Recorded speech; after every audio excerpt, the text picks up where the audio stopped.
Well, hello. It's really dark in here. I'm so sorry. I'm trying to figure out what to do about this darkness that I see. Okay, so sorry. And also, I'm going to get more comfortable because, I have back problems. How are you guys? So, how happy Sabbath to all my Seventh Day Adventist listeners. And it's so funny. The other day, uh, somebody said to me, a lot more Adventists listen to your program than shows up on the statistics. I was like, well, that's interesting. I'm not sure how that happens. If someone can explain that to me, how, because I think anytime that it's viewed, you know, it's, uh, it's put on the statistics from YouTube, and it couldn't be very many because ever since because I used to get a lot more viewers, and then I had to, oh dear, sorry, I get distracted easily because I'm sitting right next to a big window. I can see everything outside, and so I'm having a package delivered, and it's right here right now. So anyway, okay, so um, we moved. As you can see, my sets have completely changed. I'm in a nice little house and I love it. And I've gotten to go to, there is the cutest little antique mall that's about 30 minutes away. And I have completely done my entire house. This house is not necessarily represent my taste because my taste kind of goes with whatever area I'm in. If I was in a Mediterranean area, I would find lots of Mediterranean, things that I enjoyed. So anyway, but this is a cute little place. So okay, I want to show you. This is one of the reasons, besides having moved, and that just threw off because for you to be able to for people to keep knowing who you are and YouTube promoting your show, you have to have certain things, and you have to have uh, so many times that you post some new content every day or every week. And because we went months without hardly putting anything on, boo, boom, YouTube is just not letting people know when we go live. They're not letting people know when there's new content. They're just not doing it. And that's normal. There's nothing against me personally. I don't take it personally. It's just that's what happens. You got to start building up your uh, viewership again. And I am right next to grandbabies, which is the thrill of my life. And so I'm not posting as much content because I get to see them all the time, and I enjoying it tremendously. And I am never been domestic. I am not a domestic kind. For 15 years, I had my life was, and I was raising my children at home. I didn't make money. I've never been very good at making money, but I was involved with Sabbath school. I was involved in the pro-life movement. Had started for 15 years. My whole entire life was my children, God, and my pro-life organization. And it took up massive amount of my time and my money and stuff. So I never learned how to cook. Never. I always had like 2 or 3 things that I was good at, and that was it. And then we did not eat very good. But I want to not brag. I just want to show you what I'm doing because you know what? People like to see food. That's what I decided. People love to see food. And these are still rising, but these are lemon. I don't know if you can see them or not. That doesn't look very pretty, does it, online? Well, they look beautiful in real reality where I am. So I've got, I made some fresh blueberry jam, and these are lemon blueberry rolls, and they're rising, and I'm gonna make them for tomorrow morning, and so I'm gonna let them rise today and put them in the refrigerator. So anyway, that's what I've been doing, and that's one of the reasons, why I probably my content people are not watching is because I'm doing other things now, and I'm enjoying it. I have to tell you, I love you all. You need to come to my house for some blueberry lemon So, I don't know, you can't say that, on television, but anyway, I would be glad to get to know you, and then I can get an invite to you for some blueberry lemon rolls if they're good, if they're good. I've never had them before. Now I usually make cinnamon rolls or, almonds, you crush up almonds and you make it into almond paste. Those are amazing. So anyway, so that is why no one knows about my show anymore, because I am busy having the greatest fun of my life. And however, but I never do this, and I'm gonna do this. Whenever you see this, if you could do me a favor, if you could hit, like everybody tells you, hit the like and subscribe. I don't ask for money. I don't make any money off this. Oh dear, I just spilled blueberry juice all over my keyboard. That's good. Mm. So that's terrible. I'm gonna have to get that cleaned. Anyway, so if you will hit the like button, if you'll hit the like button and subscribe, and that will help the show. And I don't ask you for money. The only thing that you could do, if you want to do something else to really help me out, um, go onto Amazon and buy one of my books. I've got Teresa Beam. I'm on Amazon.com, and you just put my Teresa Beam in there, and I've got 4 books. And there's one that's a trilogy. And I spent 10 years researching that. I went and lived in Europe for 2 different times for 3 months each. And we went and just did all kinds of it was a work trip. The whole thing. Now, of course, when you're in Europe, you're gonna bump into to the most gorgeous places, but we're not going just for fun. We were going for this book, to do research for this book. And so that's a trilogy, and it was really written for young men. And so it's very fast paced. It's not one of those that's going to spend a lot of time um, describing details of how pretty everything looked, because I wanted to go for young men. All right, so oh, and then what you could also do is we have different series on here. What Catholics would like Adventists to know. And there's a series, and you can look it up. It's in the playlist. And then the other one is, we spent years doing this one, the story of the Sabbath. And that takes you from creation. And of course, it's just a sprinkling. I could have written a book with all the stuff 10 books from all the stuff that we researched. It was very interesting stuff, but you have to, you can't just overwhelm your audience with information. So anyway, we just culled out what we thought was the most interesting, and we put it in a series. And it took us like 3 years to actually um, produce and put online. But it took us much longer, because that was part of the reason we went over to Europe, not just to do information for the novel, the trilogy, Mission Ambro, Mission Vatican, Mission Ambro, and Mission Lily. Those are the 3 books, and they all tell the same story through 3 different viewpoints. So anyway, okay. So what if you will do that, if you will watch the story of the Sabbath, and if you are interested in the Sabbath, after Charlie Kirk's book is about to come out, there's a lot of people that are interested in the Sabbath, and you will really get an overall idea of how both the Jews and the early Christians, even up until the 17th century, the early Christians were talking and debating the Sabbath issue. This is by no means a Seventh-day Adventist uh, topic. As you will see throughout history, it has been a big debate between whether Christians should keep the Sabbath or not. Okay.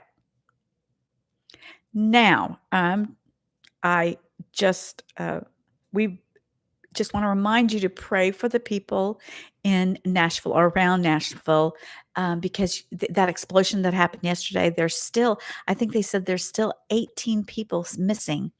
And so something like that, to that effect. And of course, pray that the Palestinian-Israeli ceasefire will continue because I try really hard not to spend my day looking at too much of the day-to-day going on in the world because it can just be overwhelming. I mean, I did that for many, many years. I was super, super into theology and religion. And I would spend, before I became Catholic, from about 2000 to 2008, my kids were a little bit older. Some of them, I don't know if they were in college yet, but they were almost adults. And so, in 2001, I started like really immersing myself in politics and theology, and the internet was new. Well, for me, and I didn't. We never had any money, so I just, we didn't have all the great stuff, and so I think it was no. It was 2001. 2001, that's right. Every morning, I got on these debates. I had several of them. They were international. And so I would just listen to the debates between Orthodox, Catholics, Protestants, Jews. We had a rabbi that was on there that his son was studying in uh, Tel Aviv, I think. Was it Tel Aviv? But anyway, and so he was a good friend of mine, and we would just talk and talk. I would mainly just listen, but once in a while I'd have a question I'd put in about the Sabbath and about stuff like that. So anyway, we did a tremendous amount of study for that book. And the series. I'm sorry, the series.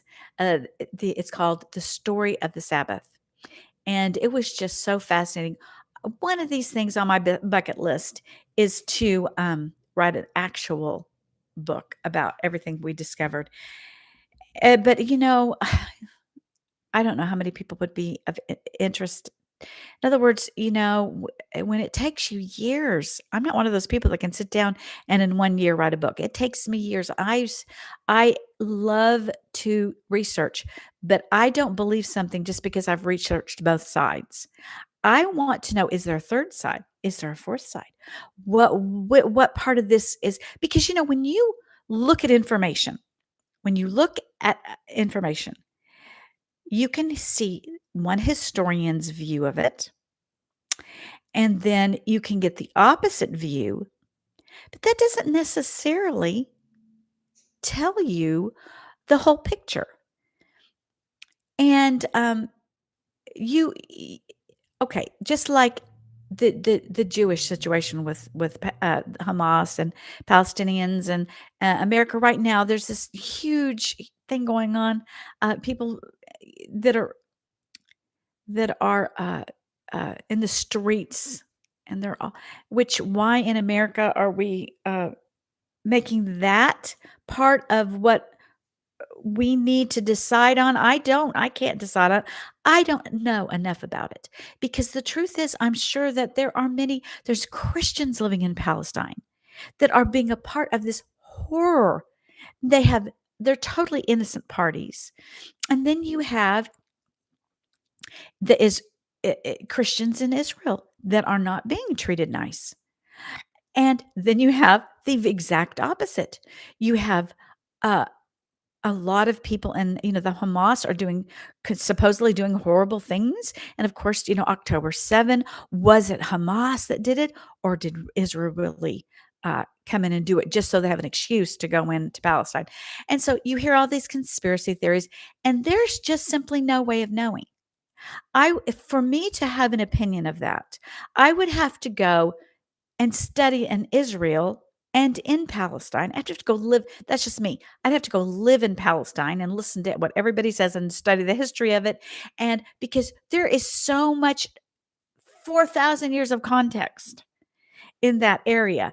And so you have to be, that's why I'm not comfortable having an opinion. I'm absolutely sure there are bad guys and good guys on both sides, just like it is in every single organization. Now, is the organization basically principled and doing the right thing? That's where I look. I look at the organization and I can have opinions because they'll have it written down what they stand for. Now, is that what they really stand for, or is that just their laundering front, or their front? And you just don't know. All I know is that so many, when I left Adventism, so many people they would tell me this because they'd never met an Adventist. Lots of them had not met an Adventist. And I would start talking to them, and they would then go and download a few pages from the General Conference website, and then they would pretend like they knew more than I did on the subject. Oh, well, I think you just misunderstood Adventism. Oh, but here it says blah blah blah blah blah. And I'm like, oh, you have to live it. You can't understand unless you live it. And sometimes, like the abortion issue, Adventists uh, are leaning more towards sounding pro life, but then they are just kind of suppressing because they said this. I believe it's Doug Batchelor in 2019 executive committee. They were talking about abortion. They were making a decision on abortion. It could have been the general conference, but I don't think so. I think it was an executive committee. And he specifically said, there are a lot of Christians who would become Adventist if you were pro life. He said, this has got to be dealt with because nobody wants to become Adventist when they say, oh, well, we keep the Sabbath commandment, but then we don't keep the thou shalt not kill commandment. So he was saying this is a massive problem. So, um, wow, why am I talking about that? You can see my age. Uh, but anyway, so just because, oh, okay, and then the Adventists, I know where I was going. Okay, so the Adventists then voted, and they put out this beautiful uh, wording so that they could put that on the website, so that all evangelicals, anybody looking into Adventists, would think they're beautifully pro-life. But they've done a lot of workaround for doing abortions on demand in their hospitals. See, before they openly would do abortions on demand in Adventist hospitals. Now they take them off.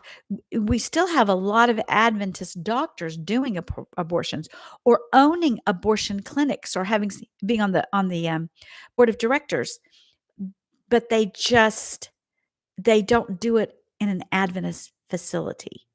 So now they've gotten really smart and clever, and they have taken it out of their facilities, but they're still doing abortions. Okay, well, that's better. Now at least the church can say, well, it's not done at Hughley Hospital or or Castle Memorial. Anyway, so that is better, but they do not promote pro-life activities in their schools and in their churches. It's just a kind of silence about it. And then they don't have not gotten rid of some old paraphernalia that tells the true story. Because Dr. Edward Allred is one of the foremost abortionists in human history. He has bragged that he personally has been a part of 250,000 abortions. And he said his biggest day is on the Sabbath to do abortions. And he proudly is named at Loma Linda and at La Sierra. They have a school of business that they've dedicated under his name in honor of the Allreds. So anyway, you never know what the truth is. And just seeing it on paper and hearing one person discuss it, I'm very hesitant to take positions that I haven't really researched. So when you see me doing something on here, it is usually I have done a tremendous amount of research into it. Usually, I don't know, 2 to 3 to 10 times what most people will do today. And that's just because I that's my personality. I don't like land on talking about.